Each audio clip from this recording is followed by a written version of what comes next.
আমরা ফাংশনে যাই না কিন্তু ফাংশনকে সাপোর্ট করি। আমরা খমন করে গানে যাই না, যাত্রায় যাই না কিন্তু সাপোর্ট তো করি। আমরা মদ তো খাই না কিন্তু মদকে সাপোর্ট করি। আমরা মাদ্রাসার বিরুদ্ধে নয় কিন্তু মাদ্রাসাকে যারা মিটায় তাদেরকে সাপোর্ট করি। আমরা আজানের বিরুদ্ধে নয়, আজানকে যারা মিটায় তাদেরকে তো সাপোর্ট করি। আমরা আল্লাহর কোরআনের পক্ষে, দিনের পক্ষে আন্দোলন করে বিরোধী করি না, কিন্তু যারা আল্লাহর কোরআন দিনকে মিটাতে চায় আমরা তো তাদেরকে সাপোর্ট করি। আমরা ওয়াকাফের পক্ষে, ওয়াকাফ কালা কানুনের বিরুদ্ধে, কথাটা ঠিকই, কিন্তু এই কালা কানুনের বিরুদ্ধে যারা লড়াই করবে তাদেরকে লড়াই যারা করতে দেয় না তাদেরকে আমরা সাপোর্ট করি। এক কথাই মনে রাখবেন, তুমি আমি ডাইরেক্ট ক্ষতি করিনি তো কি হয়েছে, কিন্তু যারা ক্ষতি করছে তাদেরকে তোমরা আমরাই তো সাপোর্ট করেছে। ক্ষমতার আসনে তো তাদেরকে তোমরা আমরাই তো বসিয়ে দিয়েছি। এজন্য সূরা বাকারায় আল্লাহ বললে, তোমরা আমাকে আমার হাবিবকে ভুলে যাদের দনদাস হয়ে যাবে, যাদের পিছনে ঘুরবে, যাদের বাহবা দেবে, আমি আল্লাহ তাদের হাতেই তোমাদেরকে মিটাবো। এ যুবকের এই জায়গা থেকে ফিরে আসার কি কোনো রাস্তা নাই? হ্যাঁ রাস্তা আছে। তুমি আল্লাহর কাছে খালিস দিলে তওবা করো, মাথাটা নত করে দিয়ে চোখের কোনা দিয়ে পানি ফেলে বলো, আমার রব, আমার মালিক, আমি অন্যায় করে ফেলেছি, ভুল করে ফেলেছি, আপনি আমাকে ক্ষমা করে দেন, আপনার হাবিবের হস্তে আমাকে সাহায্য করো। এবং সিনার পাওয়ার বড় রাসূলুল্লাহকে মডেল বানাও। লাকাদ কানা লাকুম ফি রাসূলিল্লাহি উসওয়াতুন হাসানা। ধর্মনীতিতে আমার নবী যেভাবে করেছে, করতে বলেছে, ওইভাবে তুমি ধর্ম করো। কোন বক্তার কথা চলবে না, কোন মৌলী সাহেবের কথা চলবে না, কোন মুফতি মাওলানার কথা চলবে না, কোন পীর পীরজাদার কথা চলবে না। শরিয়াত কারো বাপের নয়, শরিয়াত হলো আমিন আল্লাহর। তাই মনে রাখবে, পীর যদি তোমাকে মুহাম্মদ রাসূল চিনায়, ওই পীর জিন্দাবাদ বলো। পীরজাদা তোমাকে যদি মুহাম্মদ রাসূল চিনায়, ওই পীরজাদা জিন্দাবাদ বলো। মুফতি মাওলানা ইমাম আলেম উলামা যদি তোমাকে মুহাম্মদ রাসূলের সঙ্গে জুড়তে চায়, মুহাম্মদ রাসূল যদি চিনায়, তাকে তুমি সম্মান করো, পিয়ার করো, আদব করো, ভালোবাসো। কিন্তু সে যদি তোমাকে রাসূল থেকে সরিয়ে দুনিয়া সব দিকে ঘোরায়, মনে রেখে দিও তার থেকে দূরে সরে যেও। কেননা তোমাকে আমাকে রাসূলুল্লাহর সঙ্গে জুড়তে হবে। রাসূলুল্লাহর সঙ্গে যে জুড়বে তার দিলে নবী থাকবে, নবী যার দিলে থাকবে অবশ্যই আল্লাহর রহমত তার কাছে আছে। আমরা নিজেরাই বলি আল্লাহর রহমত ছাড়া বাঁচা যাবে না, আল্লাহর রহমত ছাড়া কামিয়াবি নাই, আল্লাহর রহমত ছাড়া মুক্তি নাই। আমরা সবাই দাবি করি, কিন্তু আল্লাহর রহমতটা কি? ওয়া আরসালনাকা ইল্লা রাহমাতাল লিল আলামিন। সূরা আম্বিয়ার মধ্যে আল্লাহ জানাচ্ছে, আমার রহমত হলো মুহাম্মাদুর রাসূলুল্লাহ। আরো জোরে বলুন সুবহান। তাই বাপ জানেরা, দোয়া চাওয়ার আগে এতটুকুই বলবো, পৃথিবীর ইতিহাস আমাদেরকে ফলো করতে হবে এবং আল্লাহ পাকের কোরআনও আমাদেরকে দেখতে হবে। কোরআনকে যদি 4 হিস্সাতে ভাগ করা যায়, 3 হিস্সাতে নবী আলাইহিস সালামদের জীবনী আল্লাহ আমাদেরকে শুনিয়েছে, 1 হিস্সা শুধু হুকুম আহকাম রয়েছে। এ থেকে আল্লাহ তোমাকে আমাকে শিক্ষা দিল, ইতিহাস ভুলে গেলে চলবে না, ইতিহাস থেকে শিক্ষা নাও। এই যুগে যুগে যখনই আমরা বিজয় লাভ করেছি, তখন আমাদের সংখ্যার জোরে বিজয় লাভ করিনি। যখনই আমরা কামিয়াবি হয়েছি, ম্যান পাওয়ারে কামিয়াবি হয়নি, অর্থ পাওয়ারে কামিয়াবি হয়নি, মাসুল পাওয়ার, অস্ত্র পাওয়ারে কামিয়াবি হয়নি। আমরা যতবার যখনই কামিয়াবি হয়েছি, সংখ্যাটা ছিল কম, ম্যান পাওয়ারও ছিল না, মানি পাওয়ারও ছিল না, অস্ত্র পাওয়ারও ছিল না। তাহলে বিজয় হলাম কিভাবে? যতবারই বিজয় হয়েছে আল্লাহর রহমত সিনার মধ্যে ছিল, অর্থাৎ ঈমানের জোরে বিজয় লাভ করেছি। আরো জোরে বলুন সুবহান। আবেগে বাপ আমি নেই, আবেগের সাথে নেই। হ্যাঁ, জোশ আনো, হুঁশ হারিয়ে নয়। ঢালাই তো দিতেই হবে, কিন্তু আগে ভিতটা তো ঠিক করো। তাড়াহুড়ো তো করলে হবে না। 10 বছর কম বেশি ধরে তো মানুষকে বুঝালাম, বাংলার বাইরেও অনেক জায়গায় আজও বুঝাচ্ছি, সে একই ধারা একই গতিতেই আছি। কখনো বেরোও যায়নি, কখনো আবার চুপসে যে কারো দালালিতেও লেগে যায়নি, এক লাইনে আছি। নিবার হয় নেবেন, কামিয়াবি অবশ্যই পাবেন। আর যদি নিতে না পারেন, মিটে যাব আমি তুমি, ইসলাম মিটবে না। ইসলামকে যারাই মিটাতে চেয়েছে আল্লাহ তাদেরকে মিটিয়েছে, বা তাদের দ্বারা ইসলামের ঝান্ডা বইয়েছে। জোরে বলুন সুবহানাল্লাহ। ইতিহাসে ঘটেছে না ঘটেনি? হ্যাঁ, আমি দুটো উদাহরণ দেবো, অসুবিধা হচ্ছে কেন? এনেছে হাবিব ভাই দোয়া করতে, কিন্তু দোয়ার আগে তো একটু ওয়াজ করতে লাগে নাকি? তা ওয়াজটা কি করবো আর, এ বিষয়েই বলি। আল্লাহ নবী যখন মক্কা জমিনে ইনসাফের কথা, ইনসানিয়াতের কথা, ন্যায়ের কথা, মানবতার কথা, সৃষ্টিকর্তার বাণী যখন মানুষকে শোনাচ্ছে, তৎকালীন যারা মানবরূপী পশু ছিল, সন্ত্রাস, জালিম, অত্যাচারী শাসক ছিল, নাম Abu Jahl, Utba, Shaiba, Umayya, Abu Lahab, Abu Sufian ইত্যাদি ইত্যাদি, তারা দেখলো মুহাম্মদ রসুলকে রুখতে হবে। কেন? আমরা মানুষকে মূর্খ বানিয়েছি, আমরা মানুষকে আমাদের হাতের মুঠোর মধ্যে কন্ট্রোল করছি, আমরা মানুষকে হারাম খাদ্য খাইয়েছি। যেমন আজকে দেখছেন না গুমুত খাওয়াচ্ছে, দেখছেন না? দেখছেন না? হাতে কন্ট্রোল করেছি, সব আমাদের গ্রিপের মধ্যে নিয়ে চলে এসেছি। আমরা যা বলি মানুষ তাই খায়। আজকে দেখছেন না হঠাৎ করে বললো থালা বাজাও, থালা বাজাচ্ছে। তার মানে কি? দেখছে কন্ট্রোল কতটা করতে পেরেছি, গোলাম কতটা বানিয়েছি। আবু জেহেলও দেখছে যে সব তো আমাদের গোলাম, মোহাম্মদ রসুল তো গোলামি প্রথাকে ভাঙতে চাইছে, দাসত্ব প্রথা ভাঙতে চাইছে। আল্লাহর শ্রেষ্ঠ সৃষ্টি, তোরা হারাম খাবি কেন? মায়ের সঙ্গে বাপের সঙ্গে ঝগড়া করবি কেন? নারীগুলোকে পুঁতবি কেন? নবী তো ইনসানিয়াতের কথা বলছে। এই মুহূর্তে যদি মোহাম্মদ রসুলকে রুকা না যায়, তাহলে আমাদের দাসত্ব, আমাদের রাজত্ব, কথা মাথায় ঢুকছে না? ঢোকে না? বড় আফসোস ভাই, বড় আফসোস। না ঢুকাটাও স্বাভাবিক, না ঢুকাটাও স্বাভাবিক।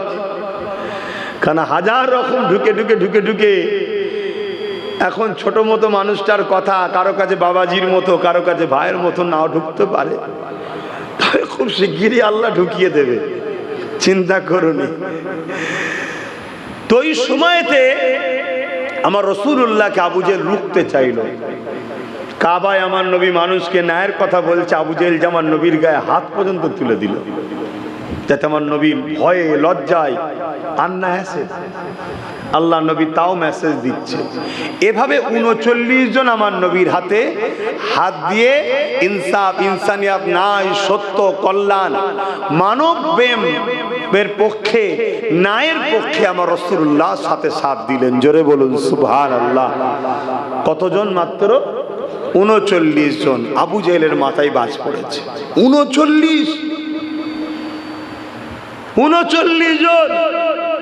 যেমন এই জায়গায় একটা কথা বললে অনেকের মনে হয়তো কষ্ট পেতে পারেন। আজকে আমাদের সমাজে কিছু শয়তান আছে, ওদের মাথাতেও বাজ পড়ছে। কথা বুঝছেন না? বোঝেন না? অন্য জায়গায় জালিমরা 77 পেয়েছে, ওখানে বাজ পড়েনি, ওই একটা নওশাদের জন্য মাথায় বাজ পড়ছে। কথা বুঝছেন না, বোঝেন না? থানা টানা ভাগ করে আর করে কত কি করছে, ওই একটাই বাজ। কেন?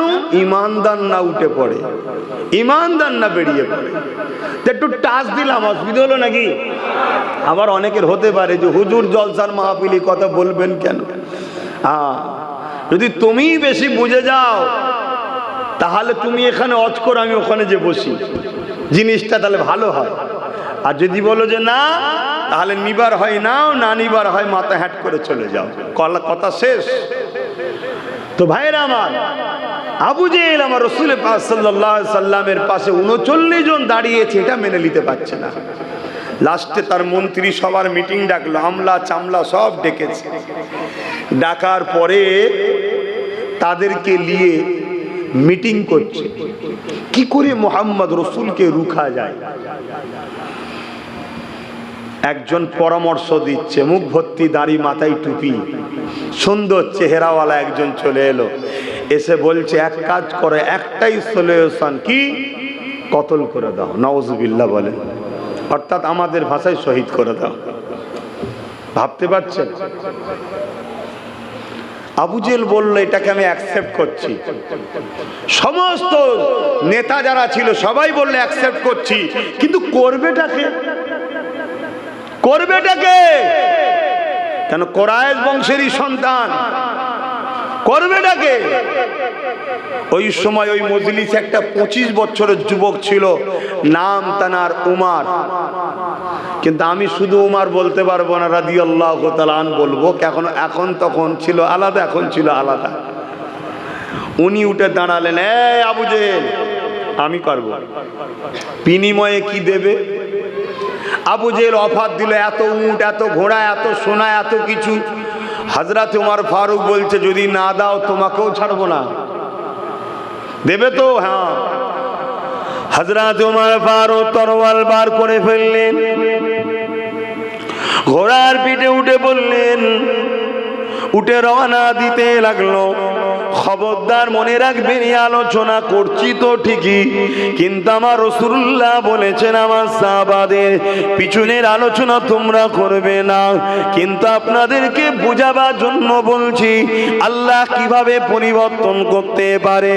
কিন্তু যারা পরিমাণ যদি 1 সেকেন্ডের জন্য কারো দিলে উমর ফারুক হুজুর সম্বন্ধে কোনো খারাপ চিন্তা এসে যায়, সঙ্গে সঙ্গে কাফের হয়ে যাবে।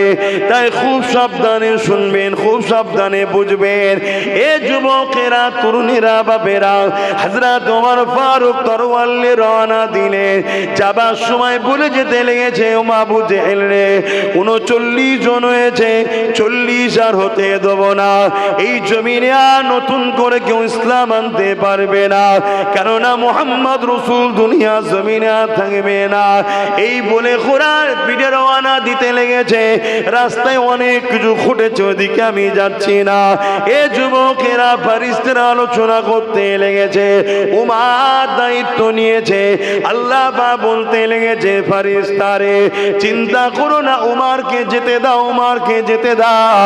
উমার বলেছে 39 থেকে 40 হতে দেবে না। আমি আল্লাহ পাক উমারকে 40 নম্বর মুসলমান বানাবো। আরো জোরে বলুন সুবহান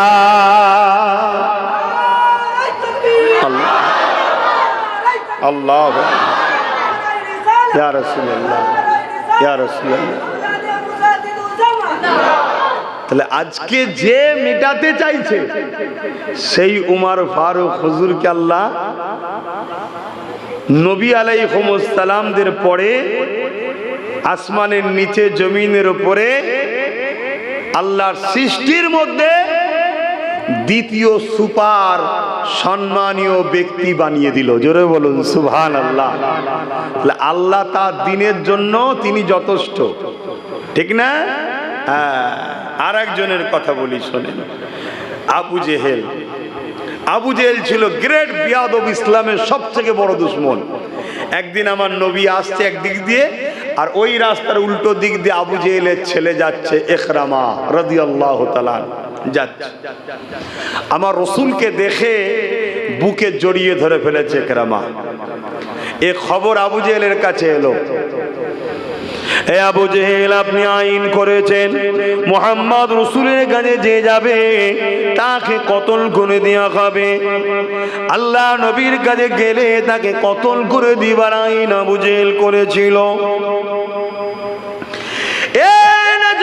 তরুণেরা, আল্লাহ নবী দয়া নবীর উপরে কত জুলুম চালিয়েছে, কত অত্যাচার হয়েছে ভেবে দেখে।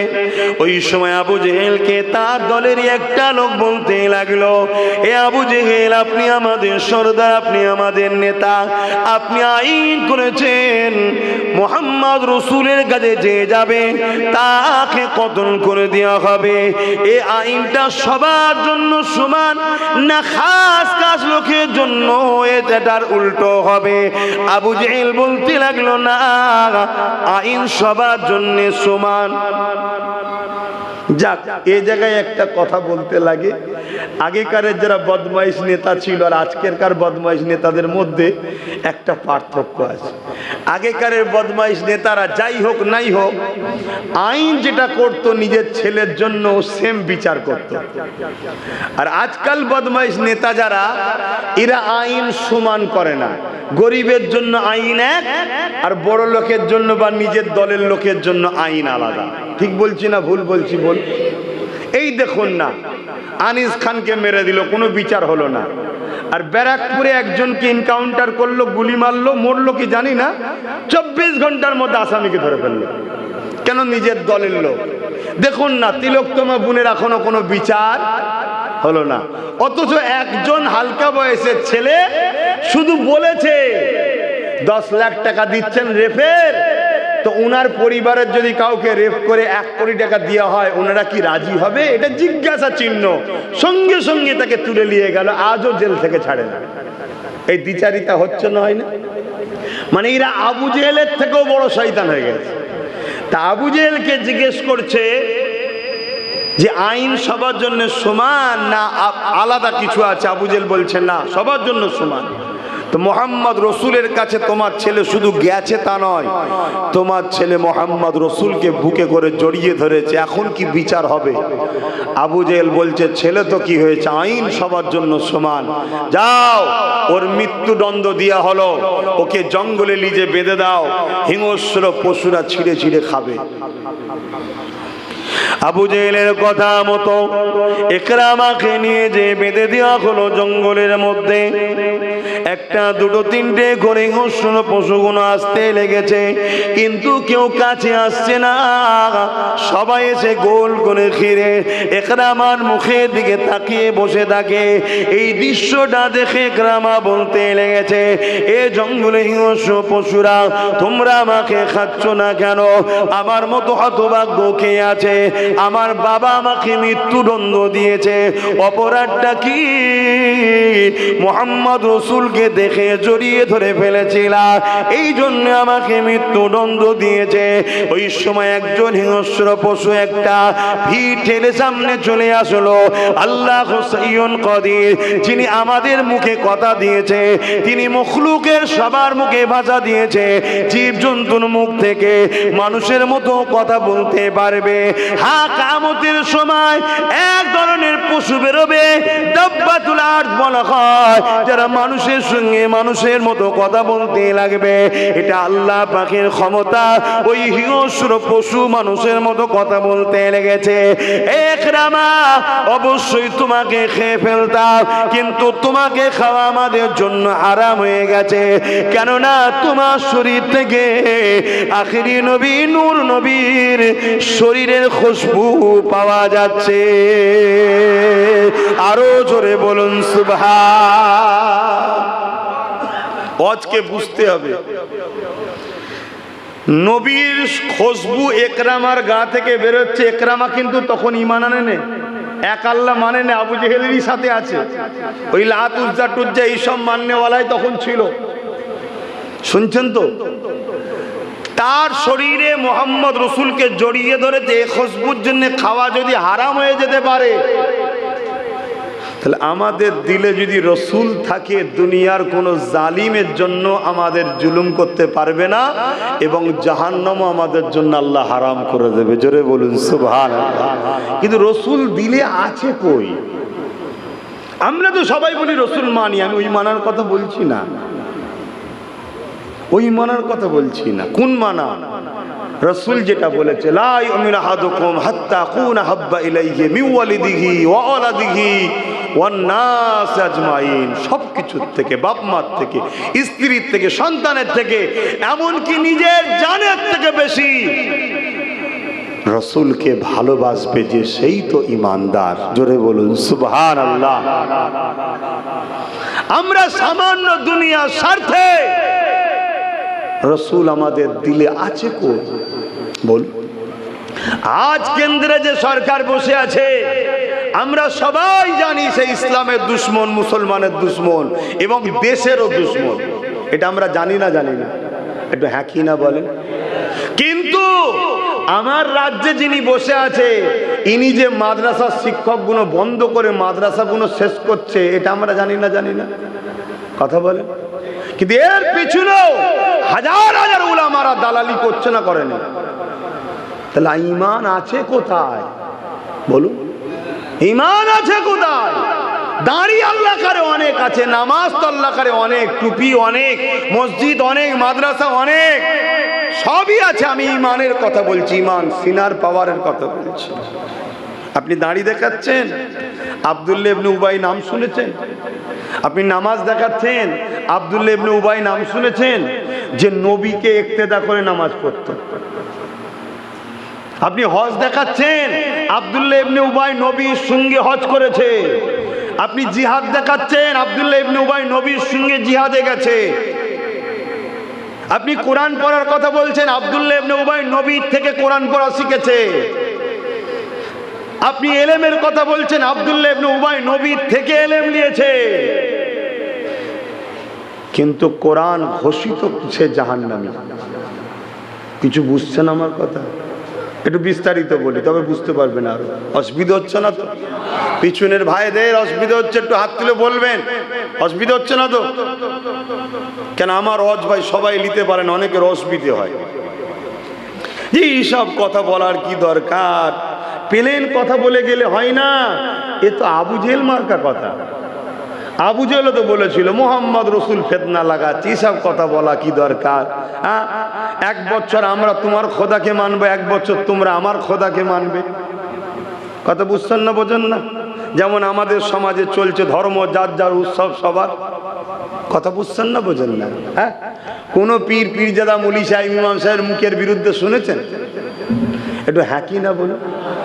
এত বড় একটা প্রকাশ্য শিরকের মেসেজ মুসলিম এলাকাতে বড় বড় ব্যানার দিয়ে প্রচার করা হচ্ছে, মুসলিম এলাকাতে প্রচার করা হচ্ছে, শহরে অলিতে গলিতে পাড়ায় গ্রামে গঞ্জে এত বড় একটা শিরকের প্রজেক্ট তৈরি করা হচ্ছে। কি ধর্ম যার যার উৎসব সবার। এটা হলো শিরকের আতুরঘর। এর বিরুদ্ধে প্রচার করে মোল্লা মৌলী সাহেবরা। আল্লাহর ওলিদের মাজারে গেলে অনেক মোল্লারা বিরোধী করে। কবর পূজারি, মানব পূজারি বলে না? বলে না? সেসব হারাম করবো না। এখন নতুন করে সবার চিল্লাচ্ছে বাঁচতে হবে, বাঁচতে হবে। শুনছেন তো নাকি? হ্যাঁ, আমি বাবা আমার জায়গায় খুব কড়া, আমি কাউকে চিনি না, আল্লাহ ও রসুল আমার জন্য যথেষ্ট, ব্যাস কথা শেষ। হ্যাঁ, যদি ভুল বলি, ইসলাম বিরোধী বলি, একটা ছোট্ট বাচ্চাও যদি উঠে দাঁড়িয়ে বলে আপনি ইসলাম বিরুদ্ধে বলছেন, যদি সত্যি বিরোধী হয়, তাকেও আমি উস্তাদের সম্মান দেবো, তাকেও আমি উস্তাদ বলে মানবো। ছোট বাচ্চাতে কি হয়েছে? আর যদি ভুল না হয়, তুমি আমার বাপও হও আর মামু হও, চাচা হও, জেলার সাহেবই হও, আমি কাউকে চিনি না।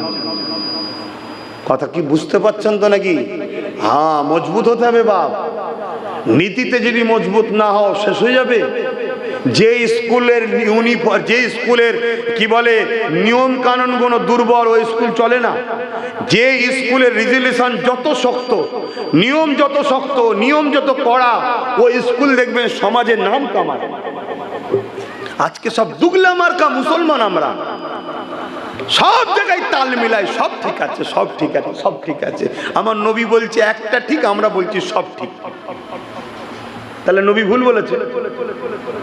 বলুন বলুন। যদি বলেন না, তাহলে সব ঠিকের বিরোধী কথা হচ্ছে না কেন?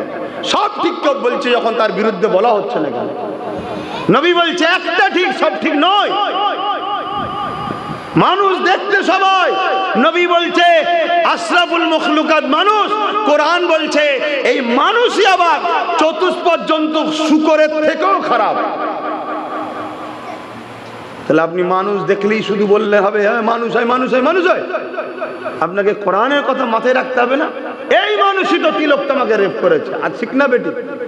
এই মানুষই তো বাচ্চা বাচ্চা ছেলেদের ঘরে স্কুলে পাঠাচ্ছেন, মেয়েদের ঘরে বাচ্চা বাচ্চা স্কুলের মাস্টার সেজে ছোট ছোট বেটিদের উপর অত্যাচার করছে। মানুষ নয়?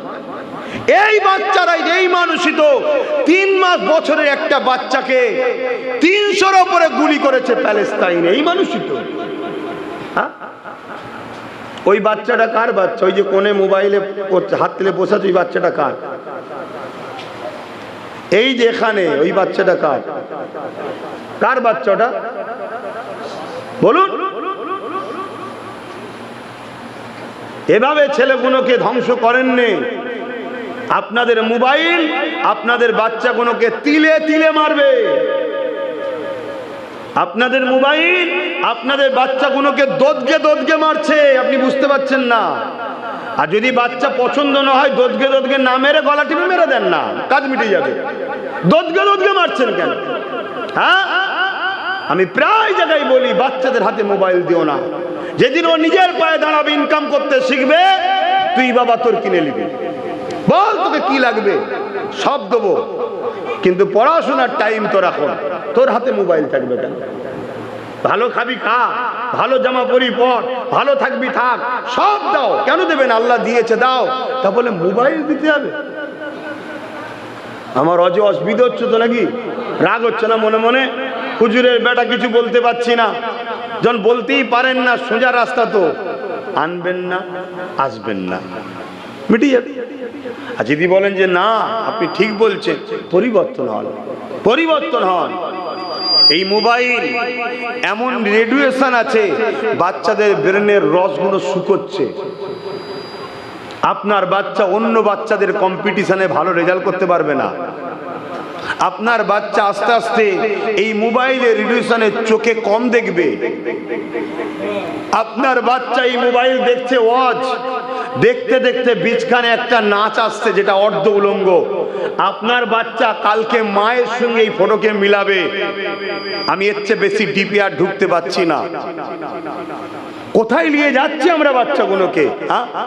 আর যারা আমাদেরকে মিটাতে চাইছে, খেয়াল করে দেখো, তারা তাদের বাচ্চাদের ঘরে কে অক্সফোর্ডে পাঠিয়েছে, কে ক্যাম্ব্রিজে পাঠিয়েছে, পৃথিবীর বড় বড় ইউনিভার্সিটি থেকে পড়িয়ে বড় বড় সব শিক্ষিত তৈরি করছে। আইএস, আইপিএস, ডব্লিউবিসিএস, ইঞ্জিনিয়ার নিয়ে, ল নিয়ে জজ বানাচ্ছে। সব কলমের জায়গাগুলো দখল করছে। কেন? তুমি মাদ্রাসা করলে মেহনত করে কষ্ট করে 1000, একজন বসে কলম চালিয়ে বলল সব ব্যান্ড, অমনি সিল হয়ে গেল। কি হবে বল? এতদিন ধরে চিল্লে হেঁকে চাঁদা তুলে এ বাঁচাতে পারবে? পারবে? আমি জানি না। আমি যতটুকু জানি এটা ওয়াকাফ। আমি যতটুকু জানি এটাও ওয়াকাফ। এবার কি হবে? কেউ তো কলম চালিয়ে দিচ্ছে, যার হাতে রাজ পাওয়ার সে তো চালাচ্ছে। হুজুর এসে, মৌলানা এসে, মুফতি এসে বছরকে বছর কত জলসা, কত কি হয়েছে।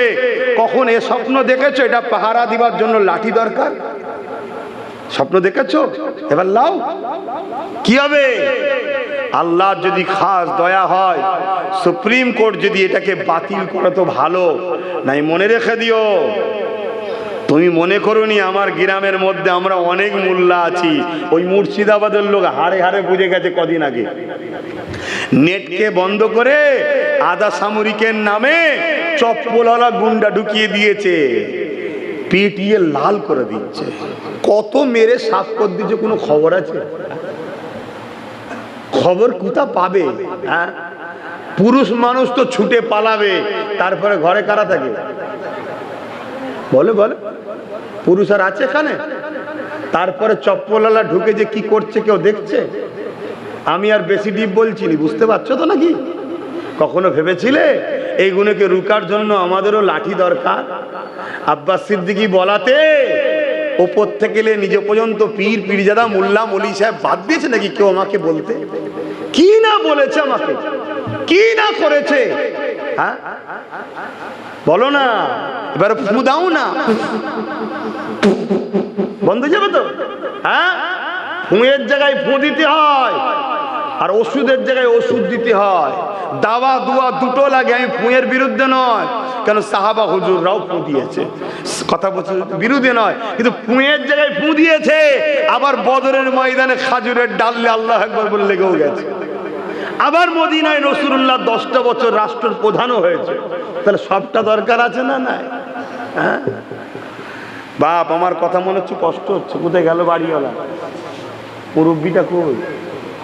দোয়া কর দিই নাকি? হ্যাঁ আচ্ছা, তাহলে আজান পর্যন্ত একটু বলে আর 15 মিনিট আছে, এটা একটু কষ্ট করে, কি করা যাবে। এসে যখন গেছি আর হাবিব বলি এসছে, আহা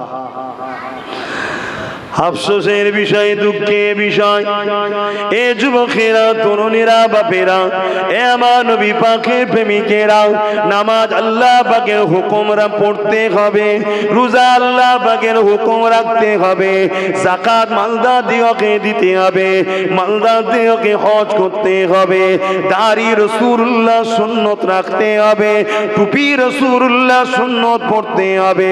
কিন্তু আমি জানতে চাই, নামাজ পড়লে সমাজের ফায়দা কি? রোজা রাখলে সমাজের ফায়দা কি? হজ করলে সমাজের ফায়দা কি? বল, আমি তো নামাজ পড়লাম আপনাদের মসজিদে এসে, আপনাদের কি লাভ হলো বলেন? এই তো মগরিবের নামাজ হচ্ছে, ইমাম সাহেব নামাজ পড়িয়েছে, আপনাদের কিছু ফায়দা হয়েছে? যে নামাজ পড়ছে তার ফায়দা, সমাজের ফায়দা কি বলেন? আমি রোজা রেখেছি, আমার ফায়দা, আল্লাহ আমাকে জান্নাতি খানা খাওয়াবে, এই আশাই করে কিছু। বাবু সম বলে একটা গেট আছে, ওই গেট দিয়ে ইনশাল্লাহ আল্লাহ আমায় যেতে দেবে। যারা রোজা রেখেছেন আপনাদেরও আসা যাবো ইনশাল্লাহ, ঠিক না বেটি? কিন্তু সমাজের লাভ কি হয়েছে আপনার রোজা রাখাতে, আমার রোজা রাখাতে? আমি দাঁড়িয়ে রেখেছি নবীর সুন্নত, অবশ্যই ফায়দা, কিন্তু আমার দাঁড়িয়ে রাখাতে সমাজের কি লাভ হচ্ছে? আমার টুপি পরাতে সমাজের কি লাভ হচ্ছে? আমি কি বুঝাচ্ছি, বুঝছেন? হ্যাঁ, এ তো ব্যক্তি জীবনের আমল। আমি নামাজ পড়বো আমার লাভ, আমি রোজা রাখবো আমার লাভ, এটা ব্যক্তি জীবন। সামাজিক জীবনের জন্য ইসলাম কি দিয়েছে? সামাজিক জীবন কই? ব্যক্তি জীবনের মানুষ তো শুধু স্বার্থপর হয়, সামাজিক জীবন কই আমাদের? আজকে যদি আমরা প্রত্যেকটা জায়গাতে লঙ্গরখানা খুলতাম, যেভাবে আমার রাসূল করেছিল, ক্ষুধার্ত মানুষ দেখো খাওয়াও, তার ধর্ম নবী দেখেনে, সে কোন ধর্মের কোন ভাষার এটা দেখেনে, গরিব দেখেছে, নবী সাহাবাদেরকে বলেছে খাওয়াও, নবীও খাইয়েছে, সাহাবারাও খাইয়েছে। জোরে বলুন সুবহানাল্লাহ। হাত্তাকে একজন দুশমন নবীর দরবারে এসেছে, তাকে নবী সে প্ল্যান মাফিক নবীর ঘরে যত খাবার ছিল সব খেয়েছে। উদ্দেশ্য কি? যাতে নবী শুকিয়ে থাকে। কত বড় দুশমন দেখুন, নবী শুকিয়ে থাকে, নবী পাক সারা রাত পানি খেয়ে রইলেন, আর সে সব খেলো। পরে সব খেলে যা হয়, বিছানায় সারা রাত পায়খানা করেছে, নোংরা করেছে, সকালে উঠে পালিয়ে গেছে। আরবের স্টাইল হলো অস্ত্র কাছে রাখা, ইসলামের স্টাইল নয়, খুব ভালো করে বুঝবেন। ইসলামের স্টাইল হলো সিনাই কলেমাকে রাখা। ইসলামে অস্ত্র লাগে না, ওটা আরবের স্টাইল। যুগ যুগ ধরে আরবের মানুষেরা হাতে অস্ত্র রাখে, তার সাথে অস্ত্র থাকে। যেমন পাঞ্জাবিদের ছোট ছোট থাকে, হিন্দু ভাইদের ত্রিশূল না কি থাকে। আমাদের একটাই জিনিস, লা ইলাহা ইল্লাল্লাহ মুহাম্মাদুর রাসূলুল্লাহ। জোরে বলুন সুবহানাল্লাহ। তো ওই সময়ে ওর ওই তরোয়ারটাকে বিছানায় গদির তলায় রেখে দিয়েছিল। ও তো ভয়ে পালিয়ে গেছে যে আমি মোহাম্মদ রসুলকে সারা রাত শুকিয়ে রেখেছি আর এই নোংরা করেছি বিছানায়, দেখলে তো মারবে। তার মেন্টালিটিতে পালিয়ে গেছে, অস্ত্রটা নিতে ভুলে গেছে। আল্লাহ নবী ফজর বাদ গিয়ে যখন দেখছে তাকে ডাকছে মুসাফিরকে, ওঠো নাস্তা করবে, গিয়ে দেখছে ভেতরে নিয়ে আর পুরো পায়খানা করে নোংরা করে দিয়েছে। সাহাবারা রেগে লাল, এত বড় বিয়াদব, রেগে লাল। আল্লাহ নবী বুঝাচ্ছে, বাবারে কেন তোমরা বকছো? হা, মানুষটা কত কষ্ট পেয়েছে তাই তার এই কাজ হয়েছে। চিন্তা করুন আমার নবীর আদর্শ, আমার নবীর আদর্শ দেখুন। আল্লাহ নবী সেই গুণকে নিয়ে হুজুর আমার পরিষ্কার করছে। উমর ফারুক এসে হাজির, হুজুরি কি অবস্থা? বাবা এই এই এই এই হয়েছে, তরোয়াল বার করে ফেলেছে। হুজুর মালাউনকে দুটুকরো করে দেবো। ও বদমাইশ, ইচ্ছা করে করেছ, আমরা চিনি, ওই জন্য আমরা কেউ নিই না ওকে। অনেক বড় কথা, মেন জায়গাটা বলছি, কেন আর 15 মিনিটের সময় নেই, আজান দেবে এক্ষুনি। আল্লাহ নবী উমারকে বুঝাচ্ছে, উমার তুমি যদি মোহাম্মদ রসুলকে ভালোবাসো তাকে কিছু বলবে না, সে আমার মেহমান। আহা, সে কত কষ্ট পেয়েছে, আমি নবী চিন্তা করছি কিন্তু তাকে আমি পাচ্ছি না।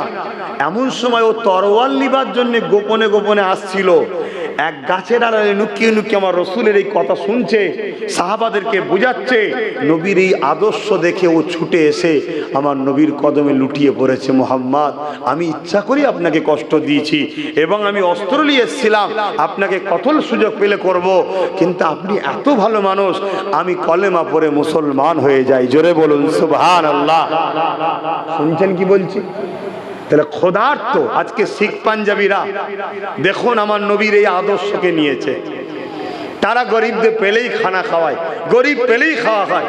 গুরুদুয়ারে প্রতিদিন 1 লক্ষর উপরে লুটি তৈরি হচ্ছে। তাই পৃথিবীতে একটা শিখ পাঞ্জাবি দেখাতে পারবেন কেউ গরিব আছে? কেন? নবী বলেছে তুমি আল্লাহ সৃষ্টিকে খাওয়াও, আল্লাহ তোমাকে দেবে। কিন্তু আমরা ছেড়ে দিয়েছি। এটা হলো সমাজের জন্য উপকার। নামাজ নিজের জিন্দেগিতে অবশ্যই পড়তে হবে। আমাকে নামাজের বিরোধী মনে করছেন না তো আবার? না, কিন্তু সমাজের উপকারটা কি? ওটা তো তোমার উপকার। আজকে যদি সমাজ মদ মুক্ত থাকতো, ইসলাম মদকে হারাম করেছে না করেনি? সমাজ যদি মদ মুক্ত থাকতো তাহলে সমাজে ক্রাইম বন্ধ হতো, রেপ বন্ধ হতো, অ্যাক্সিডেন্ট কমতো, দুর্নীতি বন্ধ হতো। তিলক তোমার মতো বোন এখনো চাকরি করত, আনিস খানের মতো লোক ঘরে থাকতো। এ সমাজ মদের আসক্তে সমাজ ধ্বংস হচ্ছে। আর আজকে আমরা নবীর উম্মত দাবি করে মদের বিরুদ্ধে আওয়াজ তুলি না, উপরন্ত মাতাল সরকারের দালালি করছি। আছে না নাই? তারা বলে আমরাও তো মুসলমান, আমরাও তো নবীর উম্মত, তা আল্লাহ পাক ছেড়ে দেবে? এই যে হাওয়া চলছে কার হুকুমে? জোরে বলে। গাছের পাতা খোদার বিনা হুকুম ছাড়া লড়ে? কোন জিনিস আছে বলুন যেটা খোদার বিনা হুকুম ছাড়া হয়? কথা বলেন। তাহলে আমার দেশের প্রধানমন্ত্রী কে হবে এটা কি আল্লাহকে না জেনেই হয়ে গেছে? আল্লাহর বিনা হুকুমই হয়ে গেছে নাকি? খুব বুঝে উত্তর দেবেন। ফেরাউন যে হয়েছিল রাজা, আল্লাহর বিনা হুকুমে হয়েছে? কথা বলতে পারছে না। তাহলে আল্লাহর হুকুমই হয়েছে তো নাকি? এখন মনে হতে পারে আল্লাহ ফেরাউনকে করলো কেন? আল্লাহ ফেরাউনকে রাজা করেছে দুটো কারণে। জালিমকে টাইট দেবে, মোমেনকে পরীক্ষা নেবে। শুনছেন তো নাকি? আমার আগে ইমাম সাহেব ওয়াজ করছিলেন না, মোমেন তোমার উপরে অনেক ঝড় ঝাপটা আসবে। হ্যাঁ, পাকাম ঝড় এলে পড়ে, শুধু তা নয়, পাকার সাথে থাকলে একটা দুটো কাঁচাও পড়ে না, পড়ে না। ঈসা হযরতে নবী লূত আলাইহিস সালামকে আল্লাহ বলছেন ৮০,০০০ লোক মারবো, তার মধ্যে ৪০,০০০ ভালো, ৪০,০০০ খারাপ। আল্লাহ পাক ভালো লোকগুলোকে কেন মারবেন? খারাপ লোকগুলো নাই পাপ করেছে, মার খাবে স্বাভাবিক। আল্লাহ বলছে নবী লূত, খারাপ লোকগুলোর সঙ্গে ভালো লোকগুলো মেশে কেন? ওদেরকে রোকে না কেন? আমরা মনে করি পাপ করলেই শুধু শাস্তি হবে। এটা আমাদের মধ্যে ধারণা আছে না? নাই। শোনেন, শাস্তি 2 শ্রেণীর লোকের হবে। যে পাপ করবে তারও শাস্তি হবে, যে পাপ দেখে চুপ থাকবে তাকেও আল্লাহ শাস্তি দেবে। যদি বলেন ইয়া আল্লাহ আমি কি করব, আমি কি করব? নাই, তুমি যে আল্লাহকে ভালোবাসো বলো, আল্লাহর প্রেমে তোমাকে অন্যায়ের বিরুদ্ধে নাপতে হবে। এই নাপতে গিয়ে তোমার যদি জেল হয় জেল হবে, মেরে দেয় শহীদ হবে। তুমি যে প্রেম করো বলো আল্লাহকে পরীক্ষা দেবে না? এ কথা বুঝছেন না, বোঝেন না? হ্যাঁ, তা জালিম আল্লাহ বসায়। এই যে কানা দাজ্জাল আসবে, কে পাঠাবে ভাই? কেন কেন পাঠাবে? মোমেনের পরীক্ষা লিবার জন্য, মোমেনকে টেস্ট নেবে।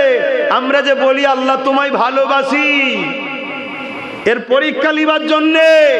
তা আমিও বলে যাচ্ছি, আমাদের কর্মের পাওনা খুব গায়ে হাওয়া লাগিয়েছিলাম।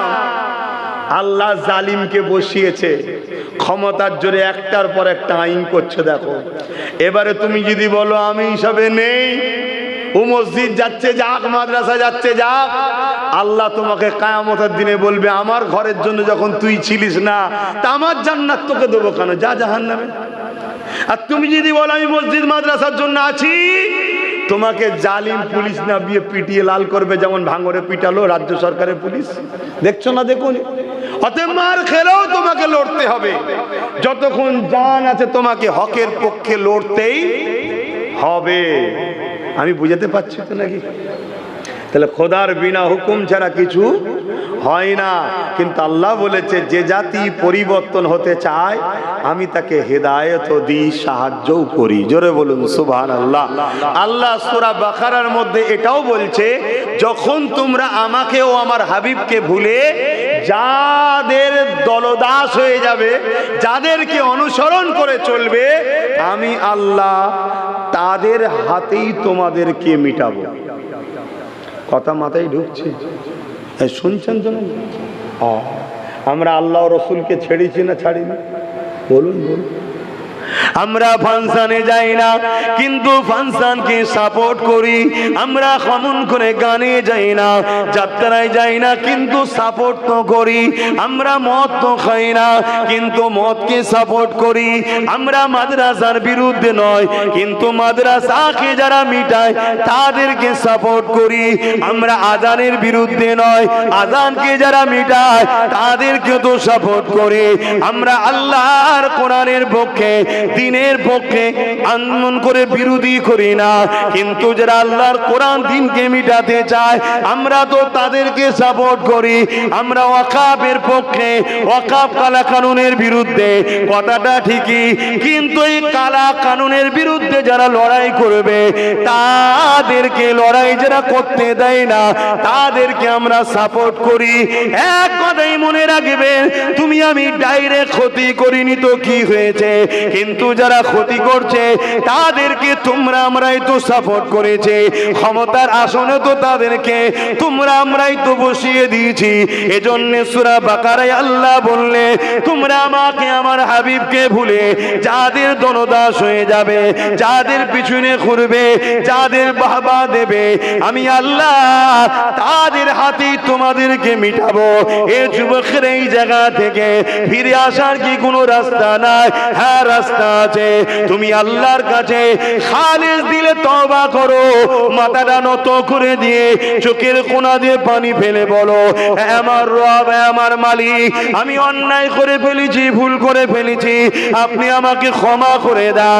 আপনার হাবিবের হস্তে আমাকে সাহায্য করো এবং সিনার পাওয়ার বাড়ো, রাসূলুল্লাহকে মডেল বানাও।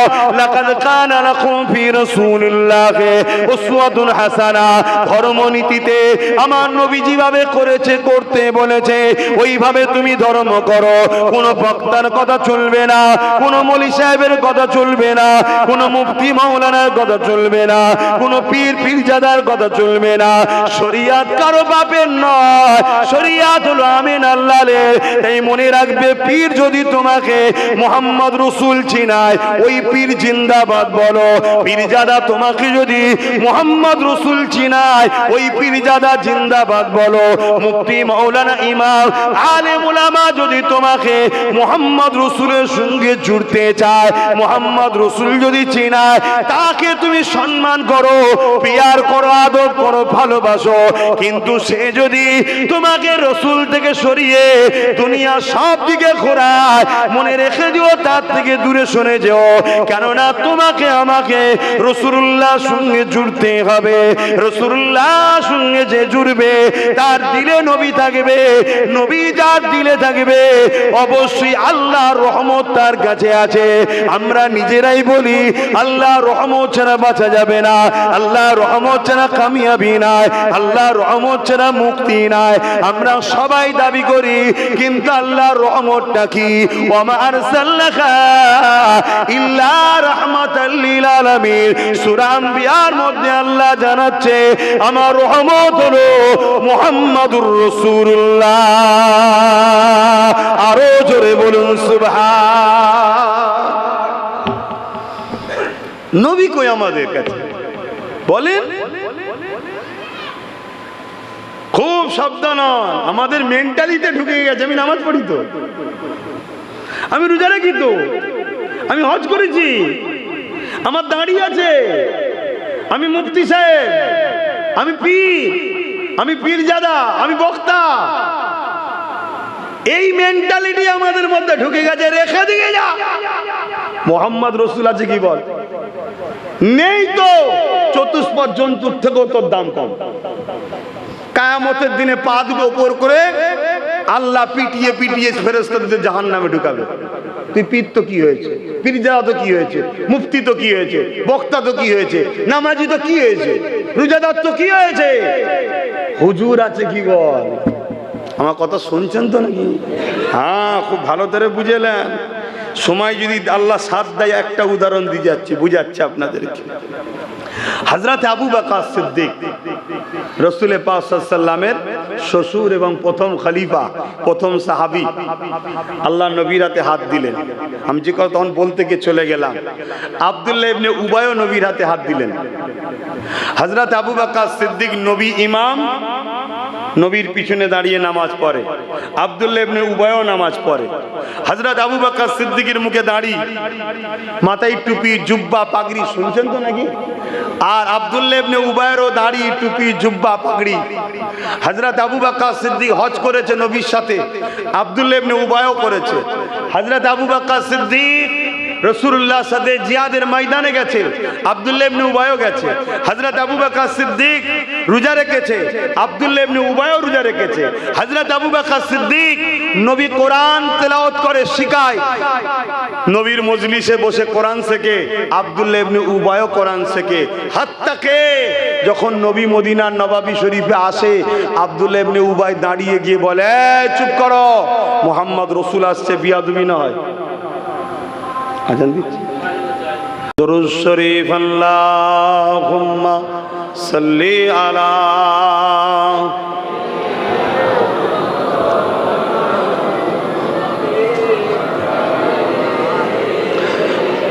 মৌলানা মুহাম্মদ। আমার আব্বা জানেন, এই কথা একটু বলে দিয়ে শেষ করছি। তাহলে দুদিকেই নামাজ, দুজনেরই দাড়ি, দুজনেরই টুপি, দুজনেরই পাগড়ি, দুজনেই হজ করেছে, দুজনেই নবীর হাতে হাত দিয়েছে, দুজনেই নবীর দরবারে বসে কোরআন শেখে।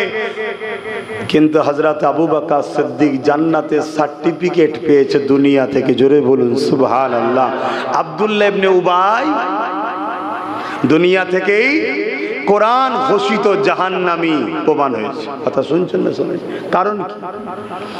দাড়ি তো দুজনারই রয়েছে, রোজা তো দুজনারই রয়েছে, হজ তো দুজনারই রয়েছে, নামাজ তো দুজনাই পড়েছে, দুজনাই নবীর সঙ্গে হজ করেছে, দুজনাই নবীর সঙ্গে হজ জিহাদে গেছে, দুজনাই নবীর হাতে হাত দিয়েছে। এ যুবকেরা কারণটা কি? হযরত আবু বকর সিদ্দিক বলতে লাগলো, এ দুনিয়া মানুষেরা আব্দুল আব্দুল্লাহ ইবনে উবাইয়ের যা আছে আমারও তাই রয়েছে, কিন্তু আমার যা আছে ওর তা নাই। আব্দুল্লাহ ইবনে উবাইয়ের নামাজ আছে, এটা আমি আবু বকর আমারও রয়েছে। ওর রোজা আছে আমারও আছে, ওর হজ আছে আমারও আছে, ওর দাড়ি আছে আমারও আছে, ওর টুপি জুব্বা পাগড়ি আছে আমারও আছে। ও নবীর সঙ্গে জিহাদে গেছে আমিও গেছি, ও নবীর মজলিসে বসেছে আমিও বসেছি।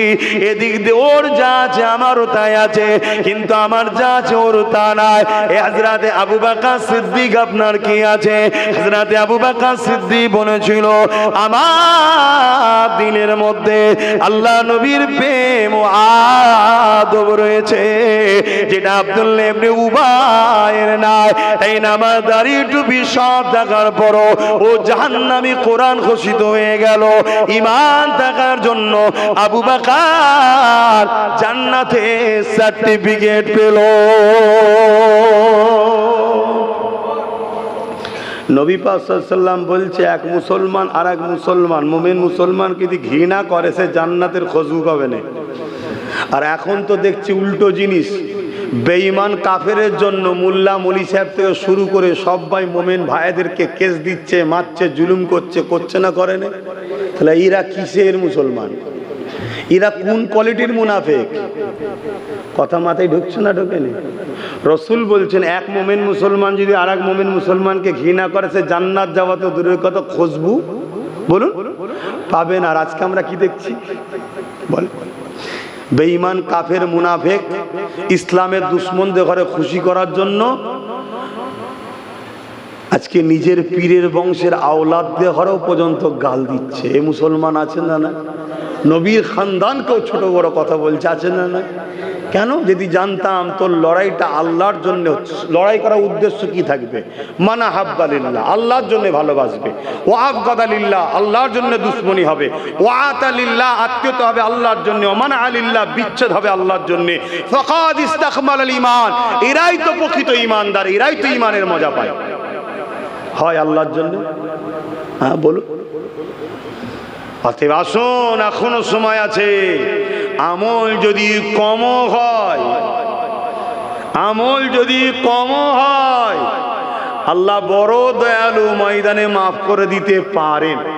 যদি মাফ নাও করে, আমল কম হওয়ার জন্য যতটুকু ঘাটতি আছে ততটুকু শাস্তি দিয়ে আবার বার করে জান্নাত দেবে। কিন্তু ইমানে যদি সরষে দানা পড়ে ইমানও ছেদ হয়ে যায়, অর্থাৎ নবীর আদব ও প্রেমে, ও বেটা জাহান্নাম ঢুকবি আর বেরোবে না। কিন্তু এত বুঝাবার পরও একটা শেষ কথা বলতে হয়। আল্লাহ কোরআনেতেই বলছেন খতামাল্লাহু আলা কুলুবিহিম, যাদের অন্তরে আমি মোহর মেরে দিয়েছি তারা পরিবর্তন হবার নয়। আবু জেহেলকে রশি দিয়ে দিয়ে তুলতে পারলো না, নবী হাত দিয়ে তুলে দিল। চাঁদ দুটুকরো করলো, সূর্যকে তুলে দিল, তারপরও আবু জেহেলের অন্তরে হেদায়েত ছিল না। তা আল্লাহ দিন দিচ্ছে যাতে করে আমরা শুধরে যাই। আমাদের তো সেদিন থেকে শুধরানো দরকার ছিল যেদিন সুপ্রিম কোর্ট আস্থার ওপরে বাবরি মসজিদের বিরুদ্ধে রায় দিয়েছিল।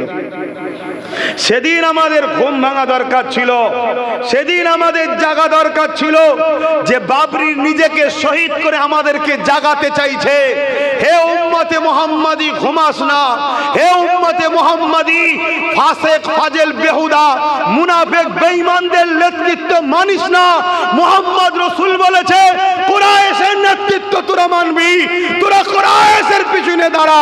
সেদিন থেকেই উম্মতে মুহাম্মাদির ঘুম ভাঙানো দরকার ছিল, কিন্তু উম্মতের ঘুম ভাঙেনি, ঘুম ভাঙেনি। এখন সব লিখে নিয়ে মা মরে গেছে, লাশ নিয়ে যাচ্ছে কবরস্থানে, পুলিশ দাঁড়িয়ে আছে। কি খবর? মা মরেছে, পুলিশ জানলো কি করে? এই পাড়াতেই মুনাফিক আছে। মুসলমানদের মসজিদে মুনাফিক থাকে, ঈদগায় থাকে, খানকাতে থাকে। এই কারো নাম বলছি, কিন্তু এরপরও দেখবেন আমার সমালোচনা করছে, ভাববেন ওইগুলো কেন আমি তো নাম বলি না, গায়ে লাগছে কেন? শুনছেন না শুনেননি? এর মধ্যে আছে না কার বাড়ি কে মরছে পুলিশ জানছে কি করে? হ্যাঁ ঠিক বলে দেবে, মরেছে একজন, অমনি পুলিশ এসে কবর আগে থেকে ঘিরে রেখেছে। কি খবর? না আমরা কবর দেবো। কেন? 200 বছর ধরে দিচ্ছি তো, 300 বছর ধরে দিচ্ছি তো, ও যা ছিল ছিল, এখন তোমাদের নেই, তোমাদের এখন নেই, এসব লিখে লিয়া হয়েছে, যাও চল যাও। না না না না, মার মার, দুমদাম পিটছে, আরে বাবারে ওরে বাবারে, লাশ ফেলে ছুটছে। হ্যাঁ 10 বছর ধরে বুঝাচ্ছি, লাশ পুড়াতে হবে, পরিবর্তন হয়, বুঝিয়েছি না বুঝাইনি? আজকে কত লোককে ডেকেছি, কেউ সাথ দিয়া তো দূরের কথা, মোল্লা মলি সাহেব থেকে গাল দিয়েছে, এখন তারা আবার গাল দিচ্ছে আমায়, এখনো গাল দিচ্ছে। এখন তো উচিত গাল না দিয়ে আরো মিশা, এখনো দেখি সমালোচনা করছে, এখনো গাল দিচ্ছে। তো যাক ভাই, এসেছি দোয়া করতে, দোয়ার আগে একটু আলোচনা করলাম। যা কিছু আলোচনা করেছি দ্বীন ইসলামের ভেতরে না বাইরে, আমি একটু সাক্ষী চাইছি, আল্লাহকে দেখিয়ে বলুন কারা বলছেন ইসলামের ভেতরেই আলোচনা করেছি, আল্লাহকে সাক্ষী দেন, আল্লাহ পাকের কাছে হাত তুলে দেখান।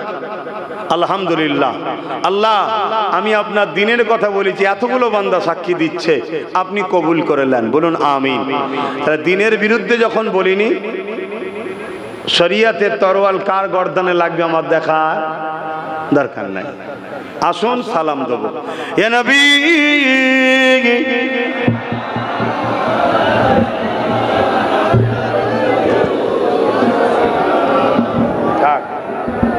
এটা খুলে দাও, এটা খুলে দাও।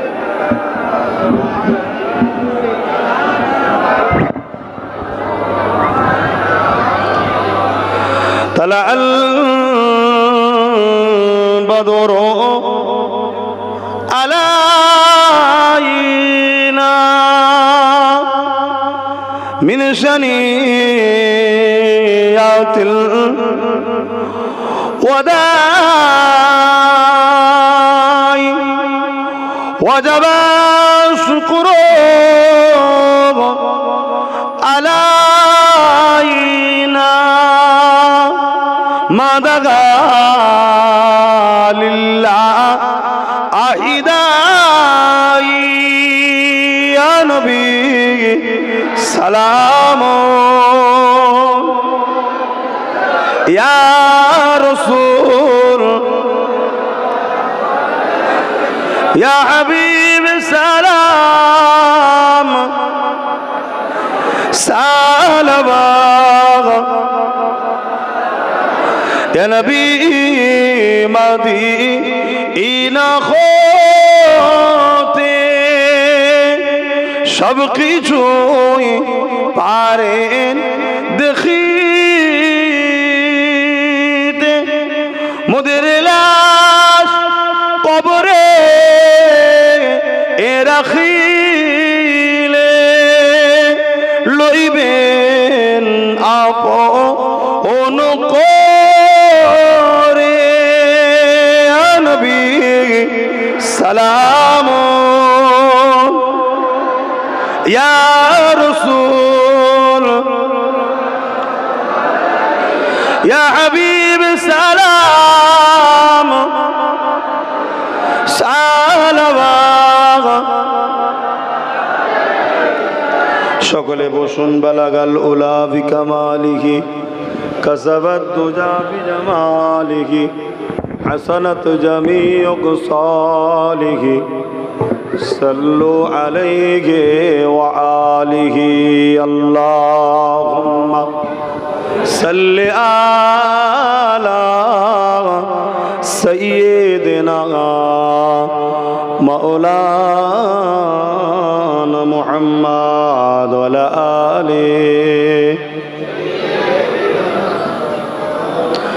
বাপজান, আমার সময় একদম কম, সংক্ষেপ করছি, একটা শুধু কথা বলবো। কেন্দ্র সরকার যে কালা কানুনটা তৈরি করেছে, এটা শুধু ওয়াকফ বিরোধী নয়, এটা সংবিধানও বিরোধী। শুনছেন? অতএব ওয়াকফ যেমন মুসলমানদের ব্যক্তিগত সম্পদ, হিন্দু ভাইদেরও এরকম সম্পদ আছে, দেওবত্ত সম্পদ বলে, খ্রিস্টানদের আছে, সবার আছে। সর্বধর্মের মানুষকে বুঝান, না বুঝিয়ে হুটহাট করলে বিজেপিরই ফায়দা হবে। কথা বুঝে আসছে না? না, ও চাইবে আমাদের এই দাড়ি টুপি দেখিয়ে, আমাদের ঘরে দেখিয়ে বলবে, দেখেছি সব দখল করে নিল, তোরা আমাকে সাথ দে। এটা বুঝাতে হবে, কথা বুঝে আসছে।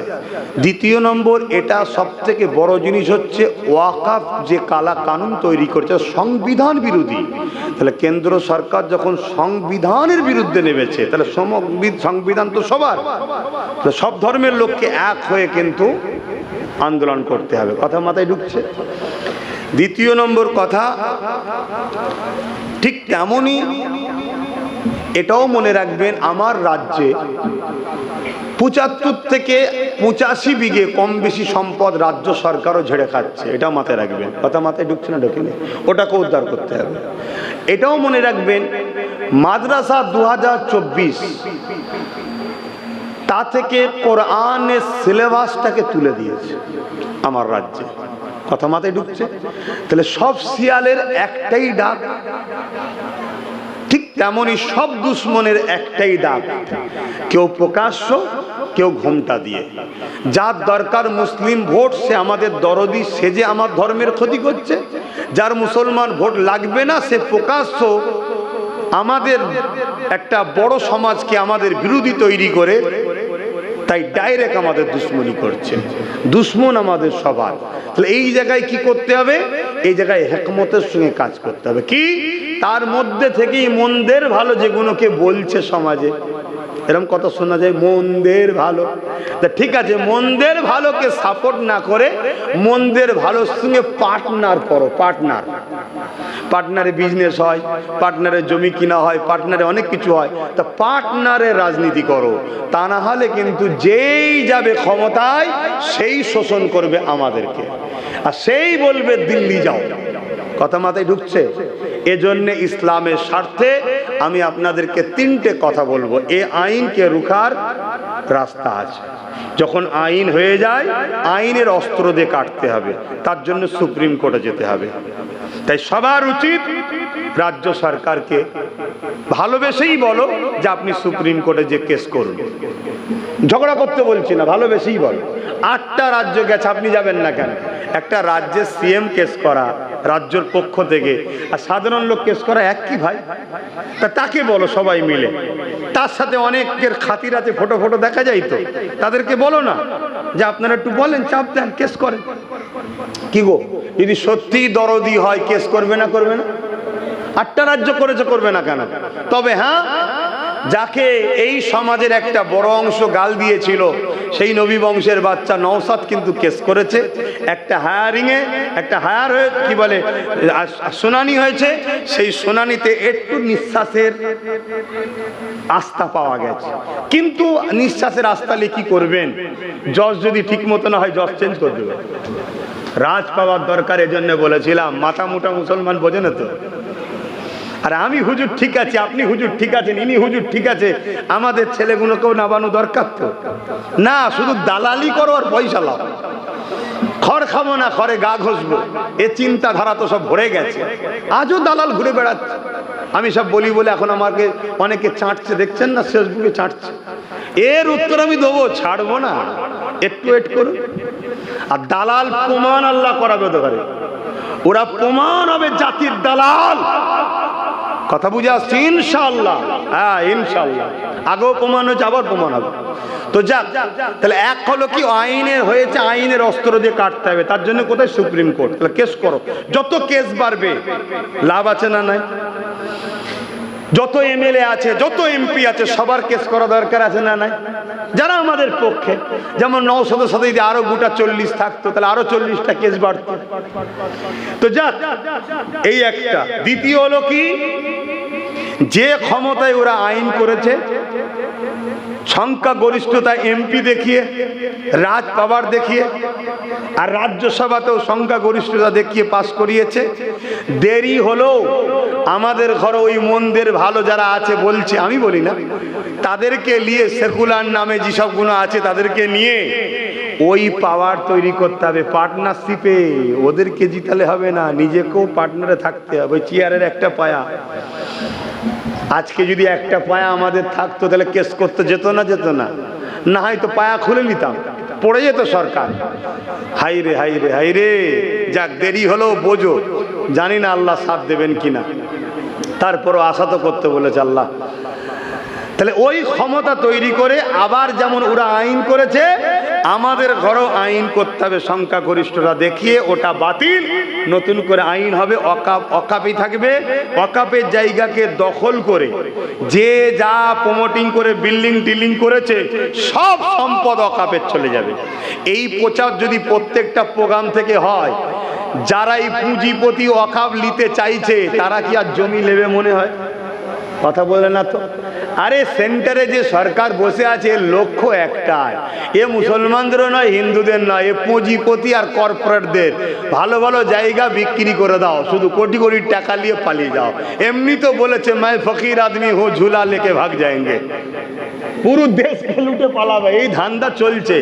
কিন্তু আমার এক শ্রেণীর ভাই এখনো বুঝতে পারেনি, অথচ গ্যাসের দাম 50 টাকা বেড়েছে, আমার বেড়েছে, তোর বেড়েছে তো নাকি?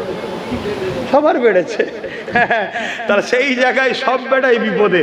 তেলের দাম 2 টাকা বেড়েছে, আমার বেড়েছে, আপনাদের বাড়ে না? ওষুধের দাম 17 টাকা বেড়েছে, আমার বেড়েছে, আপনাদের বাড়ে না? আর অমুসলিম ভাইদের বেড়েছে না বাড়ে না? তা সব ভাইকে লুটছে, দেরি হলেও বুঝবে। যাই হোক, তো যাক, এ জায়গায় এয়ারপোর্ট বিক্রি হয়ে গেল, ট্রেন বিক্রি হয়ে গেল, এলআইসি বিক্রি হয়ে গেল। কথা বুঝে আসছে না? এলআইসি কারা করে? মুসলমানরা। সব তো হিন্দু ভাইয়েরা করে। তাহলে এলআইসিতে মুসলমানদের ক্ষতি কি হয়েছে? অমুসলিমদের ক্ষতি তো বেশি হয়েছে। সরকার মুসলমানের নয়, যেমন অমুসলিমদেরও নয়। এ সরকার হলো শুধুমাত্র পুঁজিপতি ধনীদের। তাই আজকে মুসলমানদের ভালো ভালো জায়গা সব আছে, তো সেসব জায়গাগুলোকে ঝাড়তে চাইছে। যেমন বোম্বাইয়ে আদানির যে বিল্ডিং, ওটা এতিমখানার ওপর, ও কত নম্বর এতিম আমি জানি না, কিন্তু এতিমখানার ওপরে বিল্ডিং করে বসে আছে। অতএব ওই বিল্ডিং বাঁচাতে হবে, কারণ অলরেডি কেস চলছে সরকারের। তো উনি দরদি লোক, সরকারকে বলছে জলদি করে বিল কর, কখন যে কোর্ট বলে দেবে ভেঙে দাও, তাহলে আমার মান সম্মান চলে যাবে। এই জন্য বিল বার করেছে। এই বিলকে রুকাতে হলে দ্বিতীয় প্রসেসিংকে আমাদেরকেও রাজনীতিতে এসে সংখ্যাগরিষ্ঠ হয়ে আমাদেরকেও বিল বাতিল করতে হবে। 3 নম্বর অপশন হলো কৃষকরা যেভাবে আন্দোলন করেছিল ওই আন্দোলন করতে হবে। কৃষকরা যেভাবে আন্দোলন করেছিল ওই আন্দোলন করতে হবে। কথা শুনছেন তো নাকি? হ্যাঁ, ইমানি দায়িত্ব বলে নিরীহ মুসলমানকে নিয়ে যে টিকিট লিবার ধান্দা করলে হবে না। শুনছেন তো নাকি? হ্যাঁ, খুব সাবধান। ইমানের দায়িত্ব, ইমানের 10 বছর ইমানের দায়িত্ব ছিল না, এখন হ্যাঁ বুঝিনি না? কি অসুবিধা হচ্ছে? হওয়াটা স্বাভাবিক। তো যাক, তো তাহলে ওই আন্দোলন করতে হবে। কিন্তু কৃষকরা এই আন্দোলনটা এতদিন করতে পেরেছিল কেন?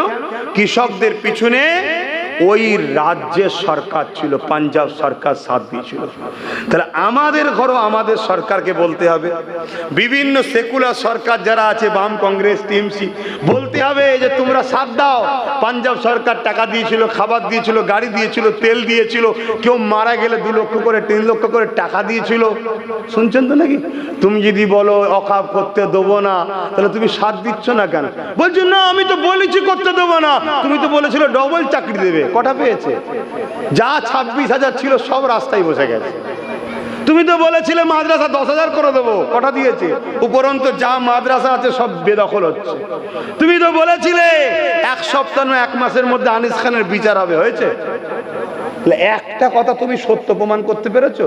তা তোমার মতো এই মৃত্যুক কাজ্জাবকে দ্বিতীয়বার ভরসা করি কি করে? হ্যাঁ, কিছু মুনাফেক এখনো বলতে পারে যে দিদি দিল্লি যেতে বলেছো তো কি হয়েছে, এরপরও দিদিকেই থাকবো। ও তো মুনাফেক, ও সেজে আছে মুসলমান, ওর পার্টসটা কোনো বেঈমানের। শুনছেন না শোনেননি? সেজে আছে মুসলমান, হয়তো আমার খ্যাতে হয়ে গেছে, কিন্তু চাষ অন্যজন করে দিয়ে চলে গেছে। যা বুঝার বুঝে লাও, গুড়াই গন্ডগোল। কেন কোন ইমানদার মসজিদ মাদ্রাসার দুশ্মনকে সাপোর্ট করতে পারে না। আর এই মসজিদ মাদ্রাসার দুশ্মন যারা, তাদেরকে নিয়ে এখনো যারা নাচতে চাইছে, তারা কখনো ইমানদার হতে পারে না। হ্যাঁ, ভালোবেসে বলো, ঝগড়া করতে বলছি না, ভালোবেসে বলো। যদি সত্যি দরদি হয়, মুনাফেক চিনার সময় এসছে, তোমাদের সাথ দেবে। আর না হয় বলবে এরা দুধেল গায়ে, এরা কি বোঝে। আবার ঈদগায় দাঁড়িয়ে বলবো পুরো ভারতের মুসলমানকে আমি দেখে দেবো, বলেছিল না? মানে ঝোঁকে পড়ে গেছে এত সব মুসলমান, মাথায় টুপি, সেমুই খাবে একটু পরে, ও জানছে এখানে যা বলবো ও এ মাথা মুটারা সব শুনে নেবে। ও বাংলার কথা বলে না, বলছে পুরো ভারতের মুসলমান বিপদে পড়ে গেলে আমি আছি। বলেছ না বলেন? আমি ভুল বলছি? ক্যাসেট খোলো না। আচ্ছা, আমি আর একটা কথা জিজ্ঞেস করছি, অন্যায় দেখলে প্রতিবাদ যদি না করা হয় তার মধ্যে ঈমান থাকে? আল্লাহ নবীর হাদিস, অন্যায় দেখলে হাত দিয়ে রকম, নাই মুখ দিয়ে, নাই অন্তর থেকে ঘৃণা করো। এই তিনটের মধ্যে কোনোটা যদি না থাকে তার মধ্যে ঈমান, জোরে বলুন, নাই। আপনাদের মা বোনেরা ঈদগায় যায় নামাজ পড়তে, ঈদের বা ঈদের নামাজ দেখতে যায়? হ্যাঁ, তাহলে আমার রাজ্যের সর্বোচ্চ মাথায় যে সে কলকাতায় ঈদের দিনে গেল কি করে? এটা কি ধর্ম খেলে খেলা নয়?